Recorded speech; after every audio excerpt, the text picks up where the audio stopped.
আপনি কি জানেন বাংলাদেশের সংবিধান অনুযায়ী রাষ্ট্রপতিকে কিভাবে অপসারণ করা যায়? আজ আমরা দেখব অনুচ্ছেদ 52 এবং 53 অনুযায়ী রাষ্ট্রপতির অপসারণের সমস্ত ধাপ। এটি একটি গুরুত্বপূর্ণ প্রক্রিয়া যা সংবিধান রক্ষা এবং গণতন্ত্রের স্বার্থে প্রযোজ্য। চলুন শুরু করি। প্রথম পথ হল অভিশংসন, যা সংবিধানের 52তম অনুচ্ছেদে উল্লেখ করা হয়েছে। রাষ্ট্রপতিকে অপসারণ করা যেতে পারে যদি তিনি সংবিধান লঙ্ঘন বা গুরুতর অসদাচরণ করেন। এই প্রক্রিয়ায় সবার প্রথমে অভিযোগ দায়ের করতে হয় সংবিধান লঙ্ঘন বা গুরুতর অসদাচরণের জন্য।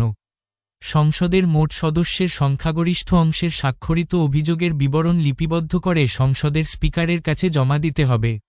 সেই নোটিশ পাওয়ার পর 14 দিন পর্যন্ত অপেক্ষা করতে হবে এবং সর্বাধিক 30 দিনের মধ্যে আলোচনা অবশ্যই করতে হবে।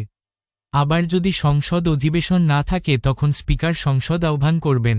তবে এক্ষেত্রে রাষ্ট্রপতি চাইলে উপস্থিত থাকতে পারেন বা ওনার প্রতিনিধিও পাঠাতে পারেন। তারপর ভোটাভুটির পর মোট সদস্যের 2/3 ভোটে প্রস্তাব গৃহীত হলে রাষ্ট্রপতির পদ শূন্য বলে গণ্য হবে। দ্বিতীয় পথ হল অসামর্থ্যের কারণে অপসারণ। যদি রাষ্ট্রপতি শারীরিক বা মানসিক অসামর্থ্যযুক্ত হন এবং তিনি তার পদে থাকলে দেশের কার্যক্রমে সমস্যা সৃষ্টি হতে পারে, তখন তাকে অপসারণ করা যেতে পারে। এক্ষেত্রেও সংসদের সংখ্যাগরিষ্ঠ স্বাক্ষরিত নোটিশ স্পিকারের কাছে জমা দিতে হয়। যদি সংসদ অধিবেশন না থাকে তখন স্পিকার অবিলম্বে সংসদ আহ্বান করে চিকিৎসা পর্ষদ গঠন করবেন। তারপর রাষ্ট্রপতি 10 দিনের মধ্যে পর্ষদের কাছে পরীক্ষিত হবার জন্য উপস্থিত হবেন। যখন রাষ্ট্রপতি পর্ষদের সামনে উপস্থিত থাকবেন তখন পর্ষদের মতামত না আসা পর্যন্ত ভোট দেওয়া যাবে না। তবে তিনি উপস্থিত না হলে ভোট দেওয়া যায়। তারপর মোট সদস্যের 2/3 ভোটে প্রস্তাব গৃহীত হলে রাষ্ট্রপতির পদ শূন্য হবে। তবে প্রস্তাব নোটিশ দেওয়ার পর 14 দিন কমপক্ষে অপেক্ষা করতে হবে এবং প্রয়োজনে সংসদ পুনরায় আহ্বান করতে হবে। আচ্ছা, বাংলাদেশের রাষ্ট্রপতি কি নিজের ইচ্ছায় পদত্যাগ করতে পারেন? অনেকের মনে এই প্রশ্নটি আসে। বাংলাদেশের সংবিধান অনুযায়ী এর স্পষ্ট উত্তর রয়েছে। বাংলাদেশের সংবিধানের 50তম অনুচ্ছেদ অনুযায়ী রাষ্ট্রপতি চাইলে নিজ ইচ্ছায় পদত্যাগ করতে পারেন। এই অনুচ্ছেদে বলা হয়েছে যদি রাষ্ট্রপতি পদত্যাগ করতে চান তাহলে তাকে একটি লিখিত পদত্যাগপত্র দিতে হবে।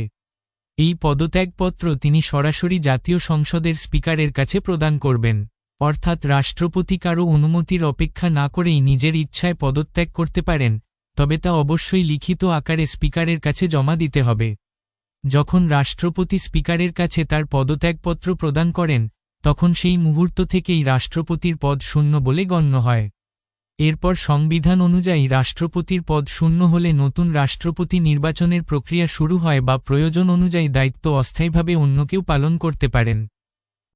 রাষ্ট্রপতির পদ শূন্য হলে কে দায়িত্ব পালন করবেন এটির স্পষ্টভাবে উল্লেখ আছে বাংলাদেশের সংবিধানে।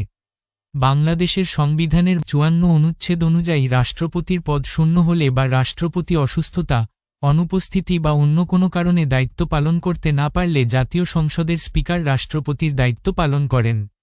যদি স্পিকারও অনুপস্থিত থাকেন বা দায়িত্ব পালন করতে অক্ষম হন তাহলে ডেপুটি স্পিকার রাষ্ট্রপতির দায়িত্ব পালন করবেন।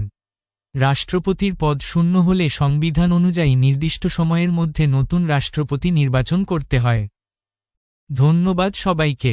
এরকম আরও ইনফরমেটিভ ভিডিও পেতে আমাদের চ্যানেলটিকে সাবস্ক্রাইব করুন এবং আপনার মতামত আমাদেরকে জানাতে পারেন কমেন্টের মাধ্যমে। দেখা হবে পরবর্তী ভিডিওতে।